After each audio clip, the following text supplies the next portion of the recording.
Alicia Leone, also known as Ali Lotti, a nickname given to her by the late rapper Juice WRLD when they first started dating, is one of the most well-known significant others in the hip-hop industry. Perhaps this is because Juice WRLD rose to such high peaks of fame, or this was her plan all along. For at this point, she has maintained a steady amount of followers on her social medias, albeit mostly Juice WRLD fans, but now she's essentially set for life in the career and finance department. As they say, attention is the new oil, and she definitely knows how to get it. Although lately, it seems the crazed Juice WRLD fans begging her for new information on upcoming and posthumous releases have turned on her, and justifiably in my opinion. Proof existing within the fact that she has already lost approximately 200,000 followers since her peak, shortly following Juice WRLD's passing at 1.7 million to now 1.5. Granted, hip-hop fans still follow her, but for other reasons.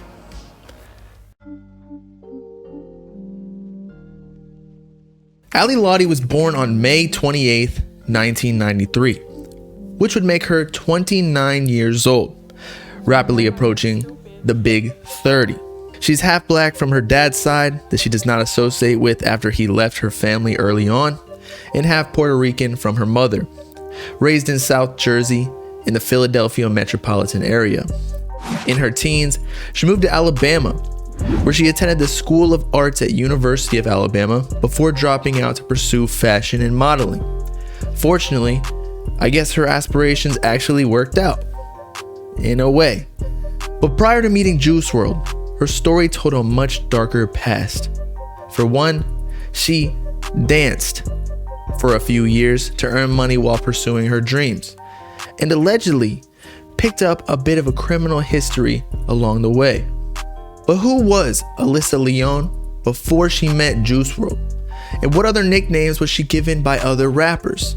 For old tweets have surfaced from her very same account, alleging to her following at the time that she was with Smoke Perp in New York City, among following plenty of other rappers across the country.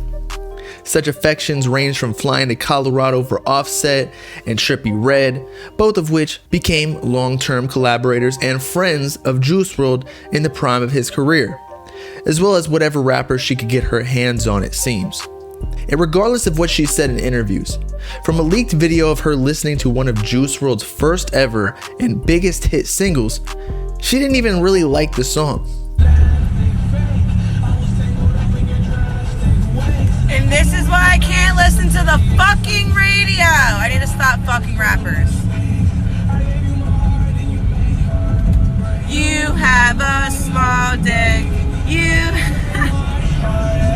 But hey, it's not unheard of for women to lust after rappers who tend to be rather affluent and high-value men. So can we really blame her? Though Ali seemed to live such a sporadic lifestyle, traveling from city to city before Juice WRLD, there's something in her life that has always stuck with her, even until this day. Couldn't move, same side, look at you, out of luck, bound to lose, misery, Ali Lotti always claimed to have her own money when questioned by Juice WRLD fans as to how she was going to be financially stable after Juice WRLD passed away, since she did not have any share or ownership in his royalties, especially since from the outside looking in, she did not physically separate from the rapper ever while on international tours and jumping from studio to studio every day throughout the relationship. Well, what fans dug up a few years ago following Juice WRLD's death in the process of further investigating conspiracies surrounding the tragic event was that a certain Alicia Leone has some pretty serious arrests in her criminal history. For according to this document that is public online, on August 18th of 2017, she was arrested for the importation of methamphetamine in the Southern District of California, attempting to smuggle the paraphernalia across the border. In fact, for the next 3 years, or potentially to this day, she cannot enter or reside in the Republic of Mexico without permission of the court or probation officer. Fortunately, with her decision of pleading guilty, it seems her judge was rather forgiving in that she only served 3 years of probation and instructed to participate in a drug abuse treatment program. Although she was recommended for facility imprisonment as well, yet there was no actual public record of her ever serving. Following this information being spread around the hip-hop community, she responded to the claims denying that it's a totally different person. But given such strong similarities to recent events, fans aren't too sure. Juice WRLD and Ali Lotti met in a very similar way to many others in the digital age, via Instagram DMs. For she even admitted to have slid into his DMs after his first couple of songs started blowing up on the charts in the summer of 2018. But before his Instagram fanbase caught up, perfect timing if you ask me, saying something along the lines of, quote, "Good music, keep it up, kid."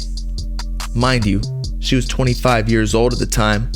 Meanwhile, Juice WRLD had just graduated from high school at the age of 18. But after a few months of somewhat consistent communication, Ali ended up flying to Rhode Island from Memphis, where she was living at the time, to meet Juice WRLD in person for the first time. They spent the next 4 days together, and the rest was history.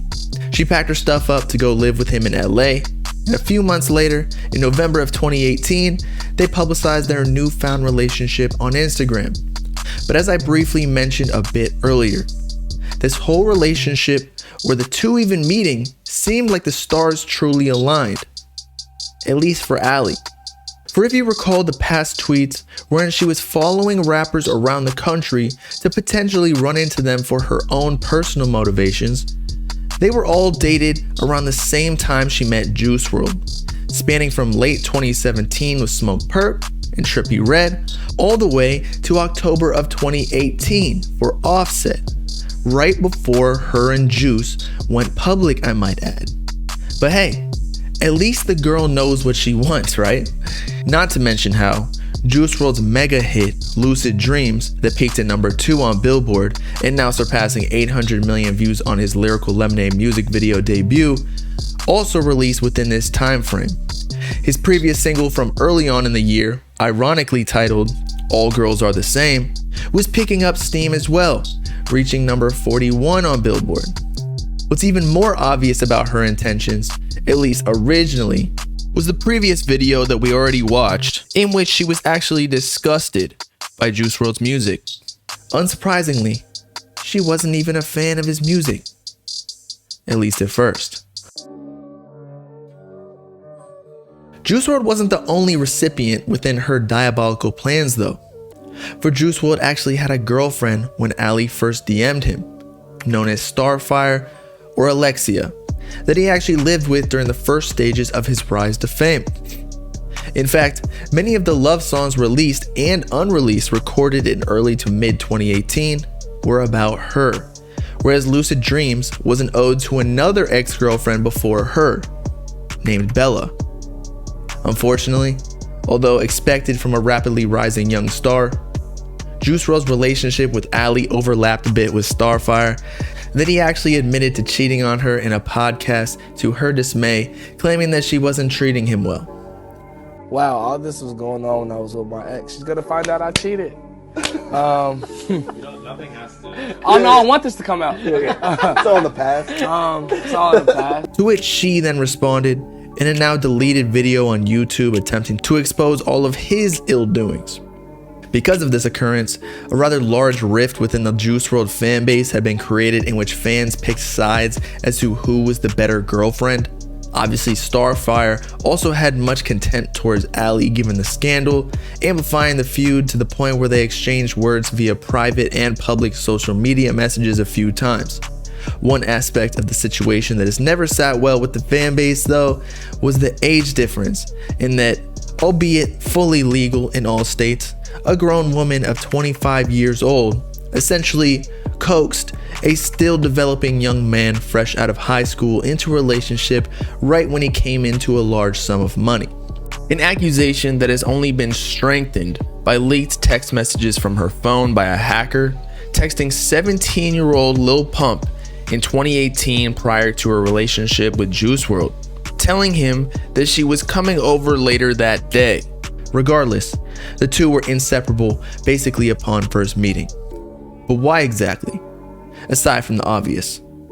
What some believe is their seemingly strong relationship was rooted upon avid drug use. Couples who do drugs together stay together, right? Or it's probably the opposite, to be honest. But it almost creates some sort of addiction effect, wherein when you do drugs and get a positive feeling, at least temporarily, while you're with somebody else, there are studies that when you think of that person later on, it again gives you positive feelings associated with the drug. But it was no secret what they were doing, especially due to the majority of Juice WRLD's released music's lyrics, subject matter, that he was abusing opiates. In fact, in an interview with Daily Mail, Starfire even claimed he would take up to 3 Percocets daily, mixed with codeine concoctions. Mind you, their respective relationship was prior to Ali Lotti, and therefore could have and likely did escalate his intake considering the easier access of being a famous rapper and the lifestyle that accompanies this job title. Not to mention, as we were discussed earlier in the video, Ali's own habits and or potential connections to the drug business that likely even amplified his drug problems. For in several songs, Juice WRLD alluded to the possibility that his girlfriend, aka Ali Lotti at the time, was a drug dealer, or at least sourced the drugs for him. In the opening verse of a posthumous single, Wandered to LA featuring Justin Bieber, he sang, "Maybe it's because my girlfriend is the plug." Although this bar and similar lyrics do conflict with Juice WRLD's public apologies to Ali on Twitter, whereby she allegedly left him temporarily due to excessive drug use. Perhaps she started off as the plug, but then she tried to halt the ever-growing issue before it was too late. One of the primary motivations Juice WRLD had to get clean was to bear a child. Apparently, he and Ali tried multiple times, suffering 3 miscarriages, one of which transpiring after he had passed away. For excessive drug use over a long period of time can actually permanently reduce one's fertility rate, and therefore, to leave a legacy, he had to make sacrifices.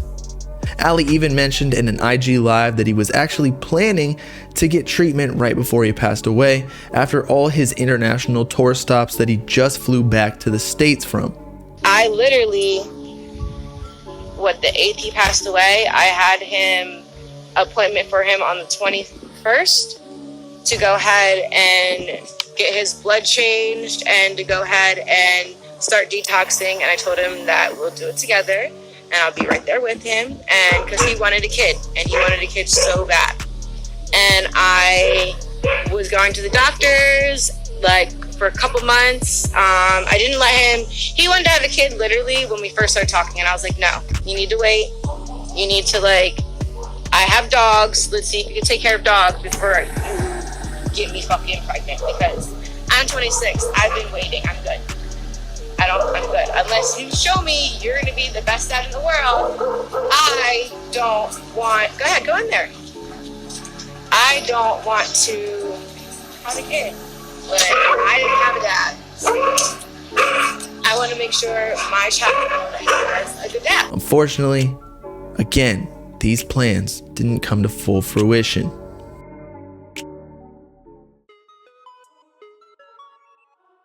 On December 8th, 2019, 3:15 a.m., only 6 days after turning 21 years old, Juice WRLD passed away at the Chicago Midway Airport due to an opioid overdose.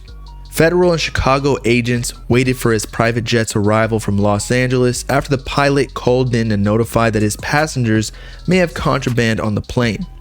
While police confiscated 41 vacuum-sealed bags of marijuana, 6 bottles of prescription codeine cough syrup, 2 9mm pistols, a .40 caliber pistol, a high-capacity ammunition magazine, and metal-piercing bullets from the luggage aboard the plane. All the while, rumors spread from alleged unreleased surveillance footage that Juice WRLD inserted a pill, likely a Percocet, into his mouth to hide at least one piece of evidence from the police while all this was going down. But it seems his body couldn't take it any longer, for soon after, he suffered a seizure, to which medics administered Narcan to mitigate potential opioid effects after Ali informed them of his drug problem.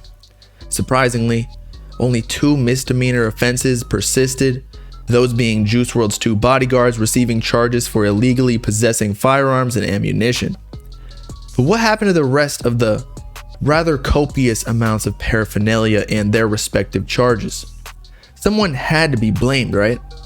Well, this caused fans to start blaming his so-called friends around him, given that there is a possibility that the charges were placed upon him while deceased to avoid any trouble for the living. Regardless of the morality or ethics of this situation, there is no way all of the contraband was just for him.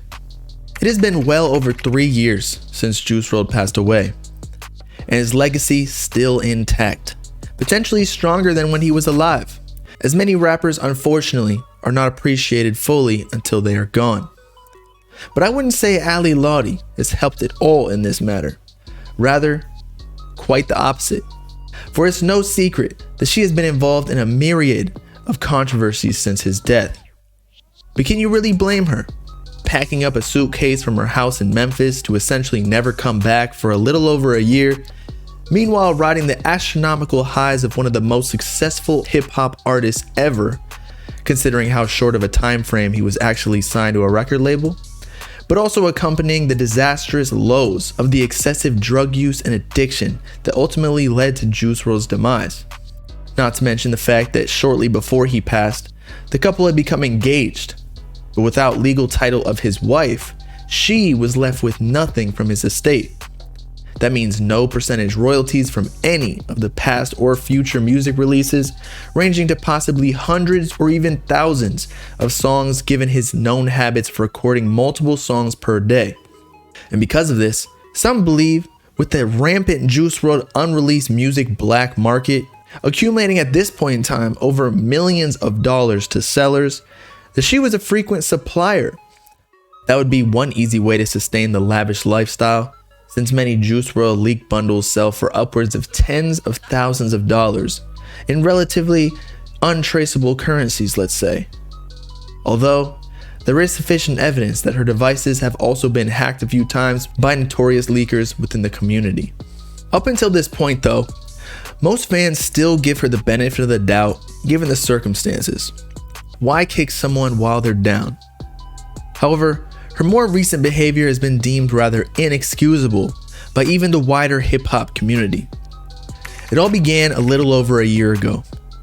Per usual, Ali answered detailed fan questions on Twitter about their favorite artist, because he couldn't be here to do it any longer, obviously. But this time was different. Ali shares a glimpse of the day Juice WRLD passed away, but more specifically this time, insinuates that the news and/or police report were medically incorrect, meaning that, hypothetically, he did not pass away from an overdose, as we previously thought, and that she had to sign an NDA to withhold such information from the public. And believe me, I am always willing to give conspiracies their fair shake, so at the time, I was willing to hear her out, especially given all the recent events in our world going on nowadays involving government and police. A fan responds, "I'm scared of the truth." She replies, "You should be," painting a fairly eerie picture, if I do say myself. Afterwards, speculation runs wild while Ali remains quiet for the next year or so, notably pointing fingers at other people within Juice WRLD's immediate camp, such as Lil Bibby, Chris Long, among No Limit Gang affiliates known from popular Chicago rappers such as G Herbo, that some fans theorize were behind a secret hit due to potentially a hefty life insurance policy held by the label and/or not wanting to be involved in the importation of paraphernalia that they were detained for on the night of Juice WRLD's death. Fast forward to the end of 2022, Ali continues to be adamant that the autopsy results that confirmed Juice WRLD's death was caused by an overdose were corrupted. Yo, man, cause literally I'm like, oh, blah, blah, blah, oh, you guys think he died from a drug overdose. You're wrong. You're wrong. Literally, you're wrong. So suck a dick. Okay? Suck a dick. There's a lot of shit y'all don't know that I fucking grieve through myself while I let y'all grieve and talk mad shit on me. I don't care. Although this time, the benefit of the doubt fans once gave her seemed to be lost. Likely why she came off so condescending in this Instagram live video.